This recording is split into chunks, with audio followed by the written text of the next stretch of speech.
안녕하세요. 책 속에서 진주를 찾고 하루 1%씩 성장해 나가는 물된 동산 책 속 진주입니다. 오늘 함께 나눌 책은 김유진 님께서 쓰신 지금은 나만의 시간입니다. 김유진 작가는 미국 뉴욕주와 조지아주 이렇게 두 개 주의 변호사 자격증을 가진 변호사이자 대한민국에서 새벽 기상 열풍을 일으킨 파워 인플루언서입니다. 어릴 때부터 타국에서 생활하면서 혼자 있는 시간들을 보내면서 터득한 삶의 지혜를 나누고 있습니다. 어떤 목적과 목표를 가지고 있든 진정으로 더 나은 내가 되기 위해 먼저 스스로를 돌보는 나만의 시간을 확보하라고 저자는 이야기합니다. 새벽 기상은 나의 근본적인 문제를 이겨내는데 큰 도움을 줬다. 하지만 그 모든 어려움을 극복할 수 있었던 것은 단순히 새벽에 일어났기 때문이 아니다. 그 시간에 혼자였기 때문이다. 나는 모두가 잠든 고요한 새벽에 홀로 서기를 연습했다. 그리고 그 시간을 버티는 게 아니라 즐기는 방법을 알게 되었다. 나를 인식할 줄 알게 되면 인생의 중심을 잡을 수 있다. 1장 누구에게나 나만의 시간이 필요하다. 고독을 즐기게 된다는 것은 외로움을 슬픈 것이라고 생각하지 않고 기꺼이 혼자가 되는 것, 즉 다른 사람이 아닌 나 자신과 함께하는 시간을 즐기게 되는 것이다. 때때로 우리 모두에게 이런 변화가 필요하다. 그동안 늘 탐탁치 않아 했던 지금 나의 모습 또한 내가 피땀 흘려 만들어낸 결과물이다. 우리의 자존감이 낮아지는 이유는 실제로 우리가 부족해서가 아니라 자신이 얼마나 괜찮은 사람인지 알려고 하지 않아서 생기는 현상이다. 이렇게 자신에게 집중하면 자존감과 자신감을 회복할 수 있다. 모두가 생각하는 행복과 성공이라는 기준에서 벗어나 잠시 혼자가 됨으로써 나만의 장점을 뚜렷하게 확인하고 스스로를 더 이해할 수 있기 때문이다.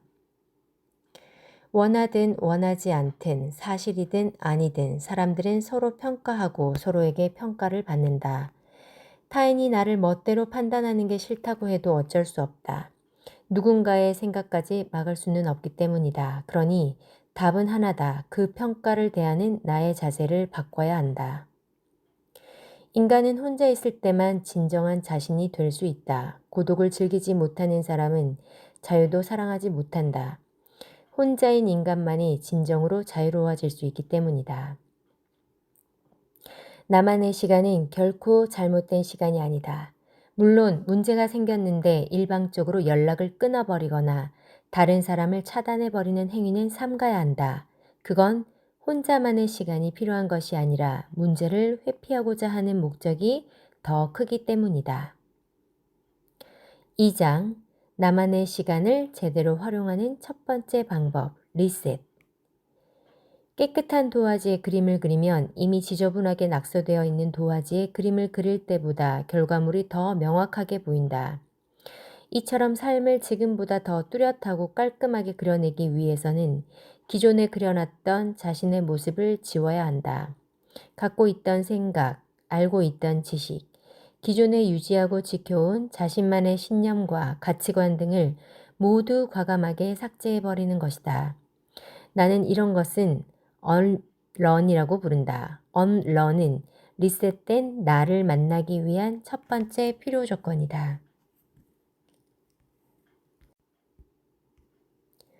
나에 대한 것이든 타인에 대한 것이든 아직 일어나지도 않은 일인데 모든 답을 이미 알고 있다는 듯 예측하려 드는 버릇을 전부 없애버리는 것이다. 전에는 답이었던 나의 경험과 지식들이 더 이상 옳지 않을 수 있다는 사실을 깨달아야 한다. 절제는 목표를 달성하는 지름길이다. 인내심을 길러주고 내가 현재 주목해야 할 목적지가 어디인지 초점을 잡아준다. 물론 쉬운 일은 아니다. 하지만 무언가를 새로 시작하는 것보다 무언가를 멈추는 것이 변화를 불러오기도 한다. 건강해지고 싶다면 운동을 더하고 영양제를 찾아 먹을 게 아니라 우선 몸에 해로운 것을 끊어야 한다. 돈을 모으고 싶다면 투잡을 할 게 아니라 일단 지출을 줄여야 한다. 그리고 이 과정에 부분적 절제를 적용할지 완전한 절제를 적용할지 결정하면 된다. 꿈을 이루기 위해 무조건 질주하는 게 방법이라고 생각하면 큰 오산이다. 무거운 족쇄를 차고 무작정 달린다면 오히려 금세 지쳐 목표를 포기하고 말 것이다. 무언가 더 하기 전에 자신의 목표와 상충하는 행동이 있는지 살펴보고 절제해보자. 우선 내 발목을 잡는 것에서 벗어나야 더 빨리 나갈 수 있다. 나는 살면서 동시에 많은 일을 하려고 노력해왔다. 로스쿨에 다닐 때는 수업을 들으면서 파트타임으로 일했고 학교에서 운영하는 협상팀과 모의 재판팀에까지 속해 있었다. 지금은 대기업에서 사내 변호사로 일하면서 유튜버와 작가로도 활동하고 각종 취미와 자기 개발을 즐기고 있다. 3장 나만의 시간을 제대로 활용하는 두 번째 방법, 발전. 살아가면서 우리가 중요하게 여겨야 하는 것은 계속 변화한다. 그렇기 때문에 늘 내가 소중하게 생각하는 것이 무엇인지를 파악하고 우선순위를 재정비해야 더욱 발전할 수 있다.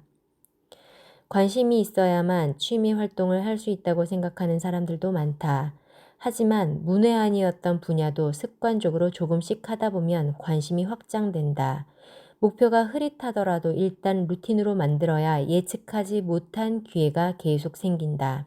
그리고 그렇게 매일 조금씩 발전하다 보면 재미를 느끼고 처음보다 실력도 빠르게 향상될 것이다. 자신이 할 수 있는 일을 무시하지 말자. 의미 없어 보이고 사소한 일이라도 새로운 출발점이 될 수 있다. 우리를 변화시키는 것은 재능이 아니다. 가진 게 없어도 도전하는 사람과 많은 걸 가졌어도 도전하지 않는 사람 차이에는 격차가 벌어질 수밖에 없다. 다시 한번 강조하지만 그냥도 이유가 될 수 있다. 한 번쯤 배워보고 싶다 혹은 도전하고 싶다는 생각만으로도 충분히 무언가에 도전할 가치가 있다.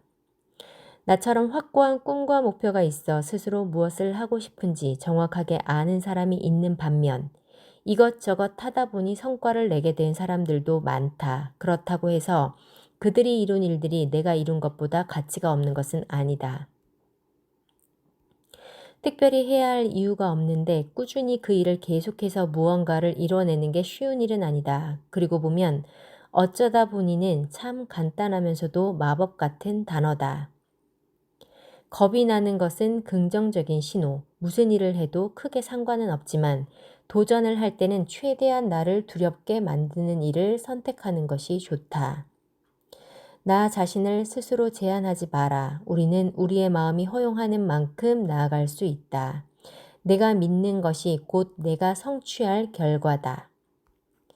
꾸준하게 다양한 분야를 공부하는 사람과 그렇지 않은 사람 사이에는 엄연한 차이가 났다. 자신이 할 수 있는 것만 하는 사람과 달리 조금 어설프더라도 생소한 분야를 공부해서 또 다른 기회를 찾아 나서는 사람들은 언제나 색다른 경험을 하게 된다. 4장 마침내 홀로 서기. 지금 하는 일의 구체적인 도전 과제를 만들면 부담스럽게 많은 걸 바꾸지 않아도 일상을 변화시킬 수 있다. 몇 가지 예를 들어보자. 매일 운동을 하고 있다면 보디 프로필 사진을 찍거나 특정 몸무게에 도달하겠다. 근육량을 몇 킬로그램 늘리겠다는 목표를 설정하면 된다. 잘해야 한다는 압박이 없으면 과정을 즐기고 훨씬 더 좋은 결과를 얻을 수 있다. 나의 한계는 나만이 정할 수 있다. 이것밖에 못하겠다고 생각하면 딱 그만큼만 하게 되고 여기까지는 할 수 있을 것 같다고 생각하면 그만큼의 가능성이 생기는 것이다. 긍정적인 상상을 구체적으로 할수록 자신의 한계점은 높아진다. 꿈을 이루는 상상, 목표를 달성하는 데 필요한 모든 과정이 순조롭게 진행되는 상상은 자신감을 심어준다. 머리 좋은 사람은 부지런한 사람을 따라갈 수 없고 부지런한 사람은 꾸준한 사람을 따라갈 수 없다. 꾸준하게 하는 것과 완벽하게 하는 것은 다른 일이다. 무언가를 꾸준하게 한다는 것은 실수가 잦아도 큰 변화가 보이지 않아도 지루하더라도 계속 다시 하는 것이다. 즉, 정확도보다는 루틴화를 더 우선순위에 둔다고 보면 된다.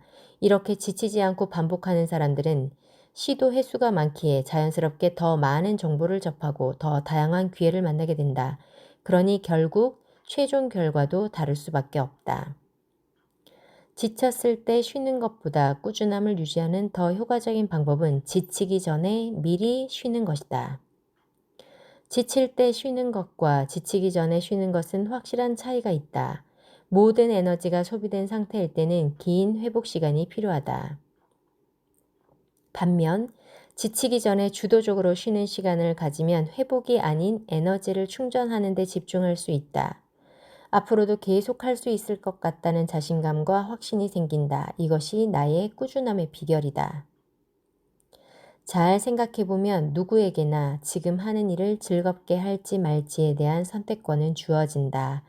그리고 나는 즐겁게 하는 것을 선택했다. 그래서 일이든 운동이든 취미 생활이든 하고자 하는 일은 물론 하기 싫은 일도 어떻게 하면 즐겁게 할 수 있을지를 제일 먼저 생각하곤 한다. 즐거움이 없으면 아무리 열심히 해도 실패할 확률이 높다. 잘하고 싶다는 의욕보다는 포기하고 싶다는 욕구가 더 강해지기 때문이다. 하루를 즐겁게 만드는 또 다른 팁을 공유하자면 바로 내가 느끼는 즐거움을 자주 표현하고 다른 사람들과 공유하는 것이다.